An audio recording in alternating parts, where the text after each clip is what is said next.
This is Pamojera's Production Limited. We are changing lives together with you. Subscribe, like, and share our videos. I'm very much grateful for you guys. Thank you for those who have been subscribing. Thank you for those who are sharing our videos. By the end of this month, I'll be giving a very great gift to you guys. We have a lot of presents to give. We have phone, we have laptops to give.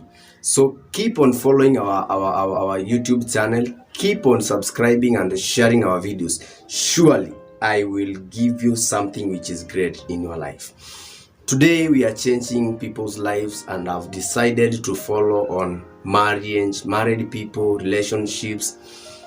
And today I'm discussing on how to rebuild trust in a couple, how couples can build their trust, how married people they can build trust again, because once you break the trust, it's very hard to rebuild it again. But I have some tips that you can follow so that you rebuild your lives again and your love will be back. See this. 1. Show commitments. How will you show commitments after maybe you have broken your trust in your partner? Maybe you've been doing nasty things like cheating to your partner. Maybe you don't have time for your marriage, you don't have time with your partner.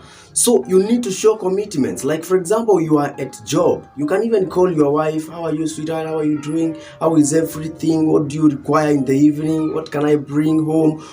It's shopping, okay? It's everything, okay? You are showing commitment and concern. You need to do something on this. Guys, man, you need to work on your marriage. You need to work on your trust. For example, there are men who even come home late. You don't have better explanations. You miss your wife when akiosha nguo zako anaweza ona some like marashi mpya kwa nguo zako, like anaweza ona hata lipstick kwa nguo zako. You don't have clear information. You don't give comprehensive explanation on that. So you need to show commitments, guys. And the commitments, when you commit yourself with your partner, when you commit yourself with your couple, you gain trust again. For example, in this commitment, you need to be open to your partner. For example, like your phone. There are men with their phones, they can never be touched. They have password, they have what do you call it? I don't know. So guys, for you to gain trust with your partner, for example, maybe you cheated on your partner, and maybe if you are a man, maybe your wife got you red-handed. So you need to accept first that you made a mistake. Then you need to take a chance, take another step to open up with your wife. I've said 1 is to show commitments. Number 2 is to open up, to be open with your partner, that you can give explanation. For example, there are men even with their bank account, their wives don't know. Even they don't know their payslip. Very funny. So guys, you need to be open with your partner.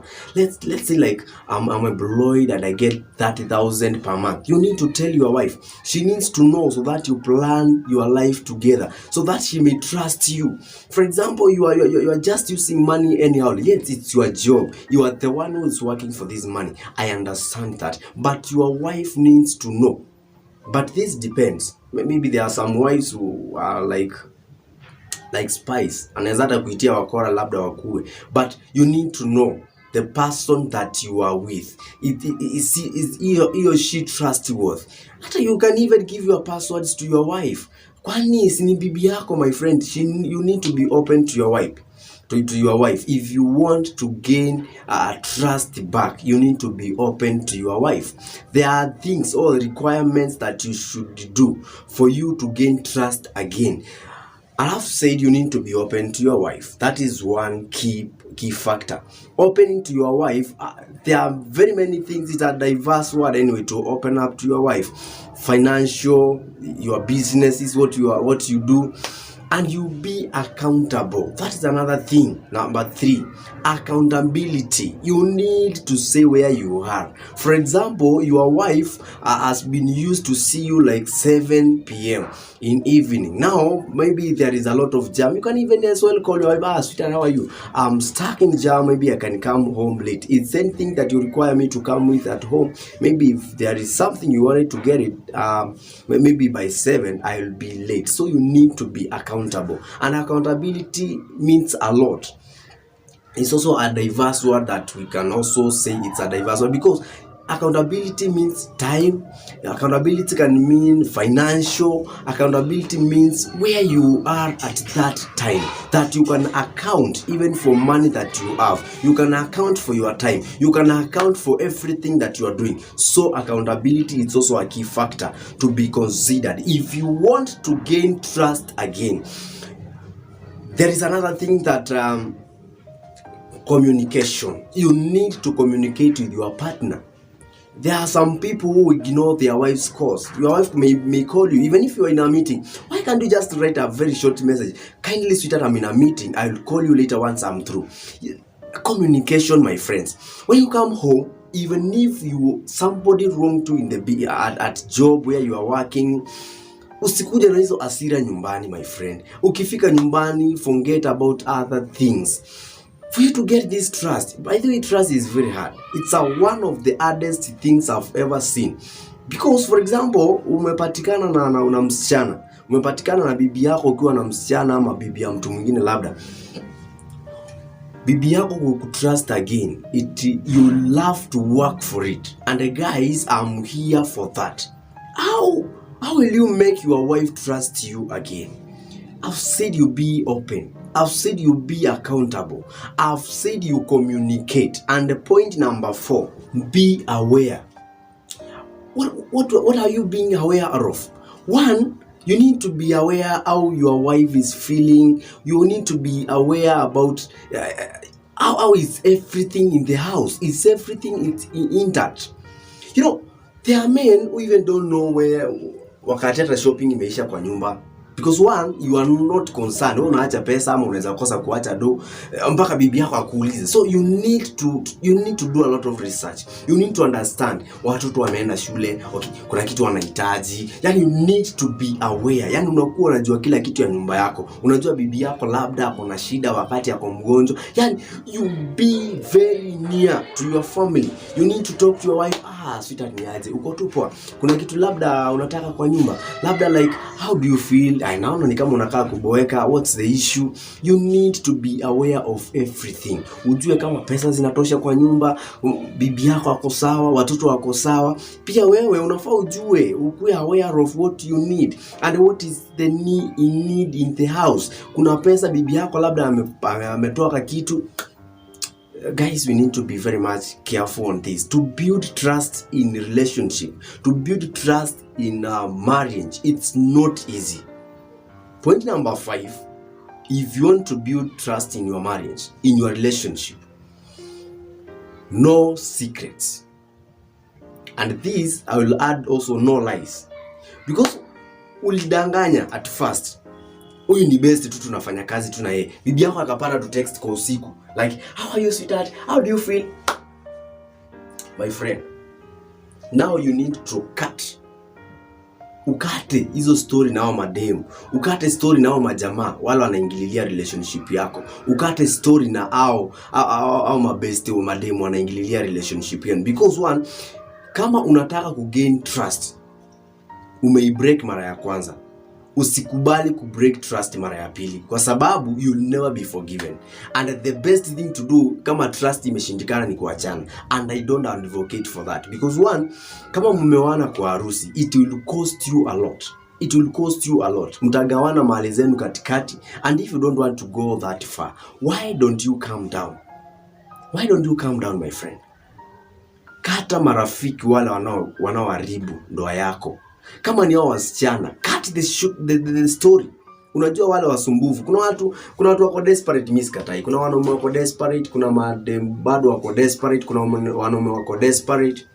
Na wewe unaweza tu ona msi. So Say it. Mimi nimeolewa and I respect ndoa yangu. Kama ni mwanaume, sema mimi niko na bibi na nimeridhika na bibi yangu. Lakini sio kuentertain wasi. That is, hiyo inaleta issues kwa marriage. So you need to stand firm. Like me, I'm married. I respect my wife. I respect my kid. I respect my friends. Hata nikiinteract na wasichana pale, nikiinteract na mabibi za watu pale, niko na ile limit, atufuki mpaka, because sijaandiko mahali kwa mgongo ati mimi nimeoa. So naweza pata demu ako desperate na nataka msiwa kumuoa, anipende, aseme maybe I'm cute, maybe akiniangalia venye navalia nguo anaona tu jamani kama ako na do. So mpaka nikuwe na ile stand as a man, as a lady, mpaka ukuwe na stand and very firm. Useme mimi nimeoa, I will respect my wife. Kama uliwahi break trust, my friend, don't break it twice. Kwa break once, don't break it twice. Because if you break it twice, itakuwa ni mazoea. Na mazoea itakuwa sumu kwa ndoa yako na itawahi stand tena. I'm telling this for free. So, the other thing that you should do is that limitation. I think that is number 6. Limit. Mpaka ukuwe na limit. Ukuwe unajua mimi kama bwana, this is my part. Mimi kama bibi, this is my part. Na kitu kingine, very crucial and very serious. Kukosoa bibi yako, don't correct your wife.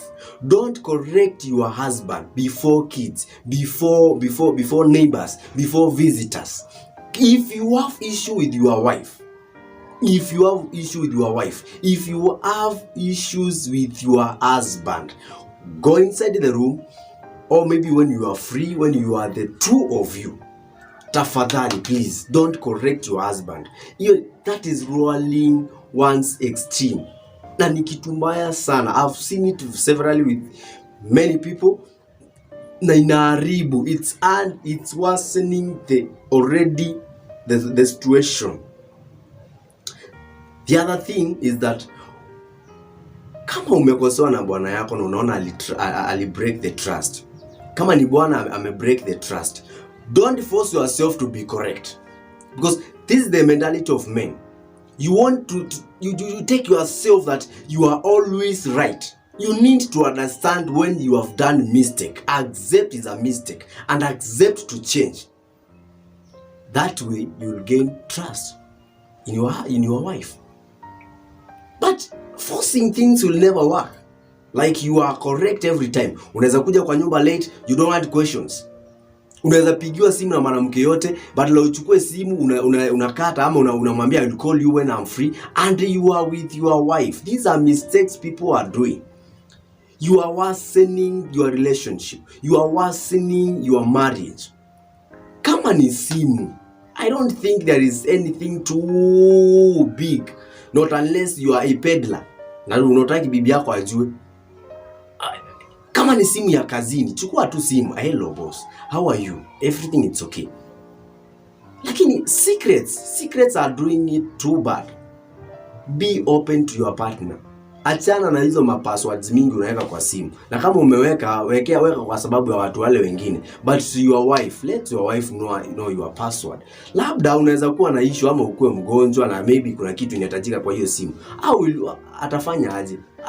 Atafanya aje surely?